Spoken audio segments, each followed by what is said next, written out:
பஞ்சமி நிலங்களை மீட்டு ஆதிதிராவிட மக்களுக்கு வழங்க கோரி கவன ஈர்ப்பு பட்டினி போராட்டம். செங்கல்பட்டு மாவட்டம் செய்யூர் வட்டத்திற்கு உட்பட்ட நெல்வாய்ப்பாளையம் ஊராட்சியில் அடங்கிய நெல்வாய்ப்பாளையம் மற்றும் மாணிக்குப்பம் இந்த இரு கிராமங்களில் சுமார் 100க்கும் மேற்பட்ட ஏக்கர் பஞ்சமி நிலங்கள் ஆக்கிரமிப்பு செய்யப்பட்டு பலர் அனுபவித்து வருகின்றனர்.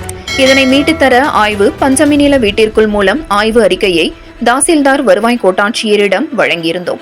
இதுகுறித்து இந்த நிலத்தை மீட்டு உங்களிடம் ஒப்படைக்க சட்டத்தில் வழிவகை இல்லை என மதுராந்தகம் சாராட்சியர் கூறியிருந்தார். இதுகுறித்து மாவட்ட நிர்வாகத்திடம் கடந்த 9 மாதங்களுக்கு முன்பாக இந்த ஆய்வு அறிக்கை குறித்து நடவடிக்கை எடுக்க வேண்டும் என கூறியிருந்தோம். ஆனால் இதுவரை எந்தவித நடவடிக்கையும் மாவட்ட நிர்வாகம் எடுக்கவில்லை. நாங்கள் கடந்த 5 ஆண்டுகளாக இந்த பஞ்சமி நிலத்தை மீட்க போராடி வருகிறோம். ஆகவே மாவட்ட நிர்வாகத்திற்கு எங்களுடைய போராட்டம் ஈர்க்கப்பட வேண்டும் என்பதற்காக இன்று 100க்கும் மேற்பட்டோர் நெல்வாய்ப்பாளையத்தில் கவன ஈர்ப்பு பட்டினி போராட்டம் நடத்தி வருகின்றனர்.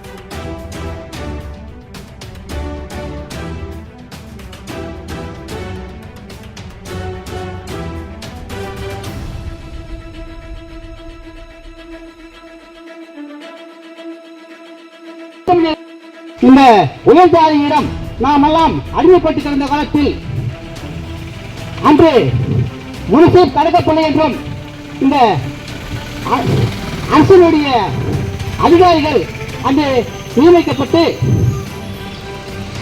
அந்த நமக்கு உரிமை வேண்டும் என்று நிலவரம் வேண்டும் என்று இந்த ஒரு சில கல்வி அதிகாரிகள்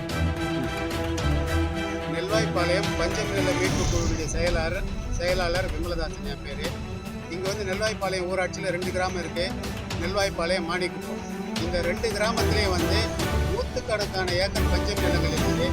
எல்லாமே ஆதிக்க சாதி சமூகத்தினுடைய ஆக்கிரமிப்பில் இருக்குது. அதை எடுத்து கொடுக்கணும்னு சொல்லிட்டு நாங்கள் வந்து அரசுக்கு வலியுறுத்தி ஆய்வறிக்கையெல்லாம் தாசில்தார் வட்டாட்சியரெல்லாம் ஆய்வறிக்கை கொடுத்து அதன் அடிப்படையில் மாவட்ட நிர்வாகம் வந்து இந்த மதுராந்தகம் சாராட்சியர் என்ன சொல்லி தர்றேன்னா, இந்த நிலங்களை எடுத்து கொடுக்கறதுக்கு சட்டத்தில் வழிவகை இல்லைன்னு சொல்லிட்டு சட்டத்துக்கு விரோதமாக ஒரு அறிக்கை கொடுத்துருக்காரு. அதை வந்து நாங்கள் வந்து அப்பீல் பண்ணோம் கலெக்டர் ஆஃபீஸில். கலெக்டர் ஆஃபீஸில் 8 மாதம் 9 மாதமாக வந்து டிலே பண்ணியிருக்கிறாங்க. எந்த நடவடிக்கை இல்லை. அவங்களுக்கு கவனத்தை கொண்டு வரணுன்றதுக்காக தான் இன்னைக்கு கவன ஈர்ப்பு உண்ணாவிரதம் அப்படின்னு நம்ம நெல்வாய்ப்பாளையம் கூப் ரோட்டில் நடத்திக்கிட்டு